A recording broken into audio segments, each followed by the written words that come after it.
Salam dostlar, bugünkü videoda hamımızın həyatında baş verən bir mövzudan danışacağıq. Haqsızlıq. Haqsızlıq görəndə nə etməliyik? Cavab vermək doğrudurmu? Sakit qalmaq zəiflikdirmi? Gəlin bu suallara birgə cavab axtaraq. Bəzən insanlar səni susmağa məcbur edir, amma bu haqsızlığa barışmaq demək deyil. Necə cavab vermək olar bəs?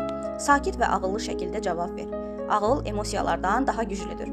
Haqsızlığa qarşılaşanda əvvəlcə düşün, sonra danış. Dəlillərlə danış, hisslərini sübutlarla ifadə et. Bu qarşı tərəfə hörmətlə yanaşdığını göstərir. Hücum yox, müdafiə et. Sənə edilən haqsızlıq səni düşmənə çevirməsin. Haqqını tələb et, amma aqressiya ilə yox. Cavab vermək də bəzən gücdür. Bəzən susmaq ən güclü cavab ola bilər. Səni təhrik etmək istəyən insan cavab almayanda özü oyununda uduzur. Əgər varsa öz yaşadığın bir haqsızlıq hekayəsini paylaş.